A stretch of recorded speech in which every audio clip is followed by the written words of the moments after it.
अस्सलाम वालेकुम, मैं हूँ उमैर शबीर और आप देख रहे हैं इस वक्त study with Umair.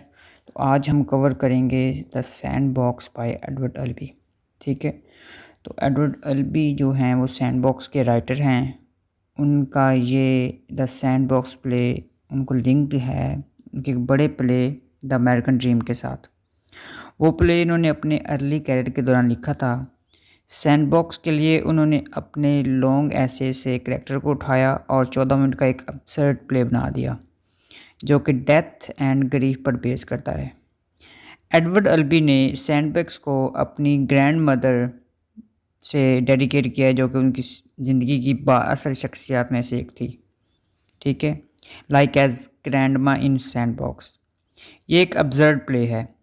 Absurd play वो होता है जिसमें मायूसी, चीज़ों का बार बार आना, बेमायनी बातचीत, बेमकसद बातचीत, कंफ्यूजिंग सिचुएशन और मज़ाक़ खेज़ चीज़ें हों। ठीक है, तो अब्सर्ड प्लेज एक मज़ाक़ खेज़ प्ले है।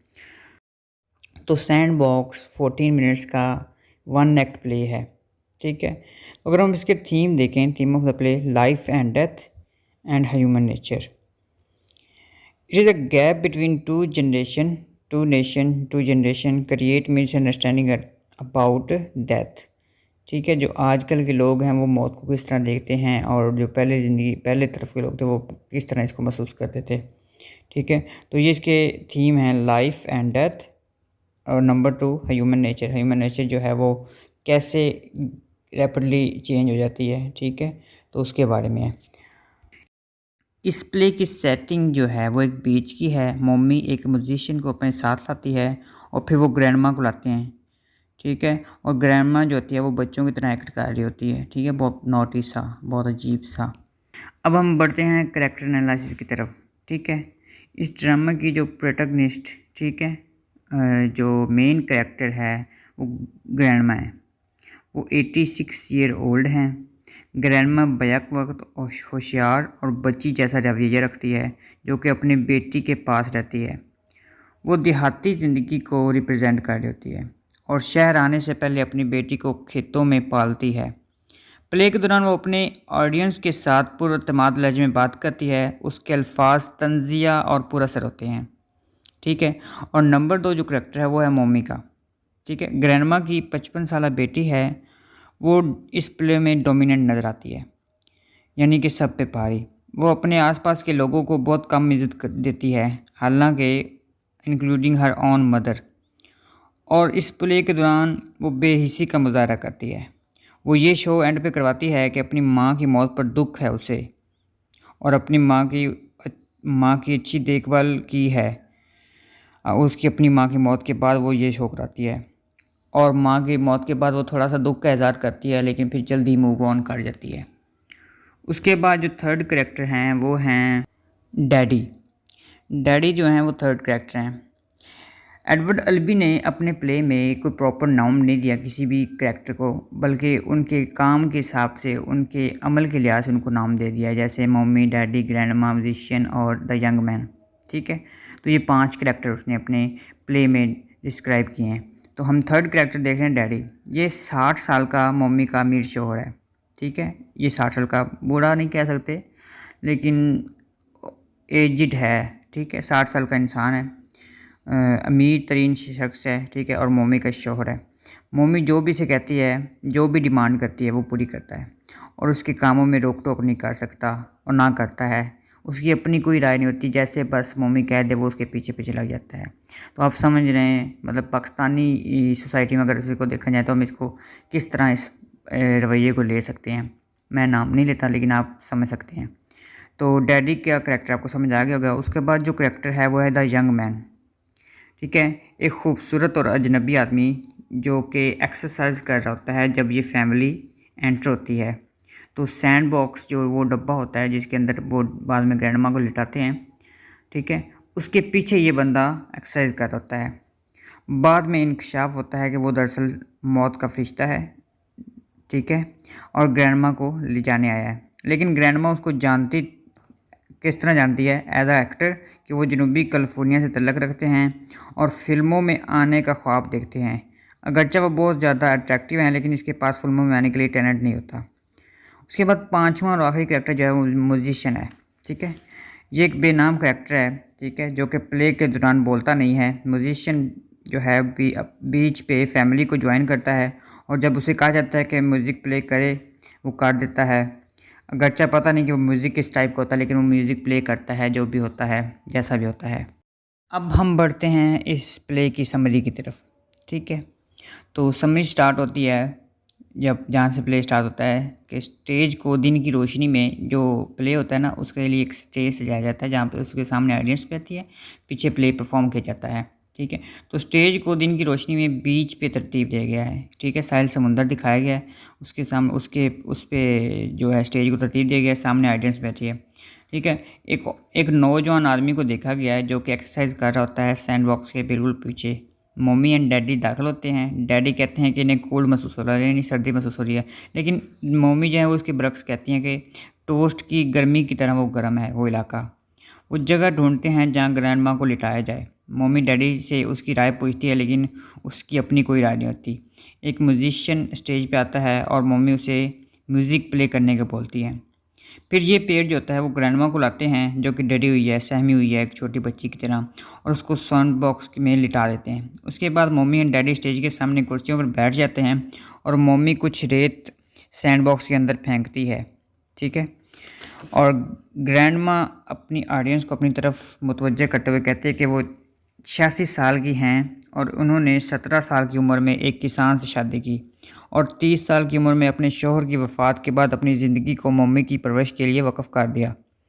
फिर वो म्यूजिशियन से कहती हैं कि वो म्यूज़िक प्ले करना बंद करे और फिर वो यंग मैन को नोटिस करती हैं और उससे उसका नाम पूछती हैं और नोटिस करती हैं कि वो एक एक्टर है, ठीक है। ये वो महसूस करती हैं, लेकिन उसको फ़िल्म इंडस्ट्री में एक भी चांस नहीं मिला होता, ठीक है। तो ये उसका ख्वाब होता है कि वो फ़िल्म इंडस्ट्री को ज्वाइन करे, लेकिन उसे चांस नहीं मिलता क्योंकि उसके पास टैलेंट नहीं है। उसका ख्वाब तो है कि वो फ़िल्म इंडस्ट्री में जाए, लेकिन उसके पास टैलेंट नहीं है, ठीक है। तो वो फ़िल्म इंडस्ट्री को ज्वाइन नहीं कर पाता। ग्रैंडमा फिर अपनी ऑडियंस को बताती है, ठीक है, मतलब शिकवे शिकायत करती है। डैडी से शादी के बाद, जो कि बहुत अमीर है, उसे शहर बुला लिया, मतलब कि ग्रैंडमा को देहात से अपने पास रहने के लिए बुला लेते हैं मम्मी एंड डैडी, ठीक है। रहने को जगह दी, वो बहुत नामुनासिब जगह थी, ठीक है। मतलब बावर्ची खाने में जो चूल्हा फिक्स होता है शहरों में, वहाँ पे अगर आपने ओलिवर ट्विस्ट पढ़ा है या उसकी मूवी देखी है तो आप समझ सकते हैं, क्योंकि उसको भी इसी जगह रहने के लिए देते हैं, ठीक है। वहाँ पे बहुत एक अजीब सी जगह होती है, गैस का जो चूल्हा होता है या लकड़ी का जो भी चूल्हा होता है उसके नीचे एक गंदी सी जगह होती है जिसमें वो ओलिवर ट्विस्ट को रखने के लिए देते हैं। ओलिवर ट्विस्ट चार्ल्स डिकन का विक्टोरियन एज का बहुत फेमस नावल है, ठीक है। अगर आपने नहीं पढ़ा तो आप बाद में पढ़ेंगे लिटरेचर में, क्योंकि लिटरेचर में वो एक अपना मुकाम रखता है। तो मैं बता रहा था कि वो जगह के बारे में, ठीक है। तो आप वो समझ सकते हैं कि वो कौन सी जगह थी और कैसी जगह थी। फिर मम्मी बताती है कि उसको एक डिश दी और पुराना आर्मी का कंबल देते हैं, जो यही उसका ओढ़ना बिछवाना होता है, ठीक है। यही टोटल सामान होता है। म्यूजिशियन दोबारा से म्यूज़िक प्ले करता है, ठीक है। उसके बाद फिर थोड़ी सी डिम लाइट हो जाती है और रात का मंजर बन जाता है। मम्मी और डैडी समझ जाते हैं कि ये रात है और डेथ आ रही है जब वो एक ज़ोरदार आवाज़ को सुनते हैं। ग्रैंडमा उन्हें चुप करवाती है क्योंकि वो अभी ज़िंदा है। कुछ देर बाद ग्रैंडमा खामोश हो जाती है और मर जाती है और रोशनी फिर वापस आ जाती है और दिन का समा हो जाता है। दिन का समा, ठीक है। जैसे दिन एक दफ़ा बिजली चमकती है, घन गर्ज होती है, उसके बाद दोबारा से ना दिन का माहौल बन जाता है, ठीक है। रात का अंधेरा छट जाता है।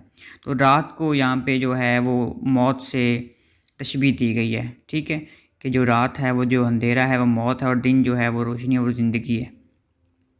तो मम्मी एंड डैडी कुछ देर दुख का इज़हार करते हैं और फिर वो वहाँ से चले जाते हैं। ये एक सीन ख़त्म हो जाता है, ठीक है। उसके बाद दूसरा जो सीन दिखाया गया है जहाँ पे ग्रैंडमा अपने आप को फील करती है, ठीक है, वहाँ पे दिखाया गया है कि ग्रैंडमा की तरफ से जब पहले दिखाया गया वो हरकत करने की कोशिश करती है लेकिन वो नहीं कर सकी, ठीक है। उसको तो लगता है ग्रैंडमा को वो ज़िंदा है, ठीक है, लेकिन वो मर चुकी है, ठीक है। वो हरकत करने की कोशिश करती है लेकिन वो नहीं कर सकी, ठीक है। और वो यंगमैन उसके पास आता है और उसे खामोश कराने की, पुरसकून करने की कोशिश करता है।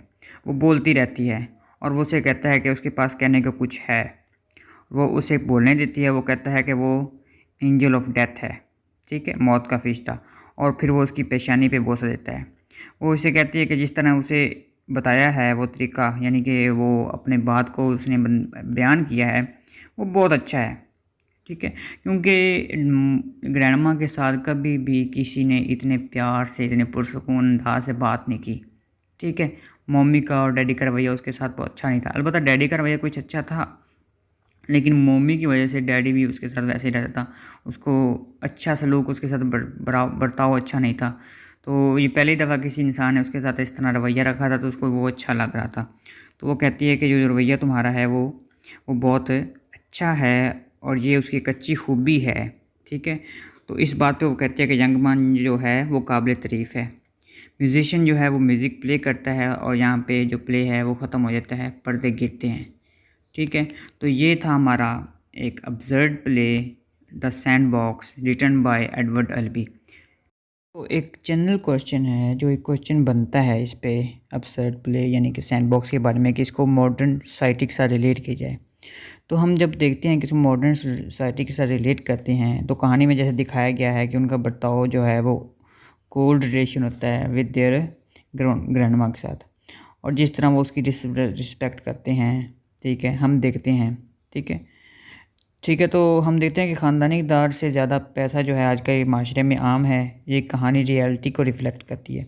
आजकल ये एक आम सूरत-ए-हाल है। जो बच्चे हैं वो अपने वालिदैन को गाँव से लाते हैं, उनकी खुशी के लिए नहीं लाते, बल्कि अपनी सहूलत और सोसाइटी को दिखाने के लिए लाते हैं कि वो देखो कितने अच्छे हैं, अपने वालिदैन की केयर कर रहे हैं। सोसाइटी में एक अच्छा मुकाम हासिल करने के लिए, वो इज़्ज़त हासिल करने के लिए वो ऐसा करते हैं। ठीक है, उन्हें इस बात की कोई परवाह नहीं होती कि वो क्या सोचते हैं, यानी कि उनके पेरेंट क्या सोचते हैं, और ना ये परवाह होती है कि उनका इंटरेस्ट जो है वो किस चीज़ में है। वो समझते हैं कि वो पुराने ख़यालात के मालिक हैं और चीज़ों को वैसे नहीं समझ पाते जैसे वो समझते हैं। हालाँकि जो हमारे पेरेंट्स हैं वो इन चीज़ों को और अच्छी चीज़ों से, इन अच्छे तरीक़ों से समझते हैं। ठीक है, और बच्चे जब अपने माँ-बाप से थक जाते हैं तो वो उन्हें ओल्डर हाउस छोड़ आते हैं, जहाँ पे वो अपनी मौत तक रहते हैं या अपनी मौत का इंतज़ार करते हैं। ठीक है, तो इस तरह हम देखते हैं कि ये जो प्ले था वो सोसाइटी को पूरी तरह से रिफ्लेक्ट कर रहा था। ये एक मास्टरपीस था एडवर्ड अल्बी का। तो यहाँ पे हमारा प्ले ख़त्म होता है। उम्मीद है ये वीडियो आपको पसंद आई होगी। अल्लाह हाफ़िज़।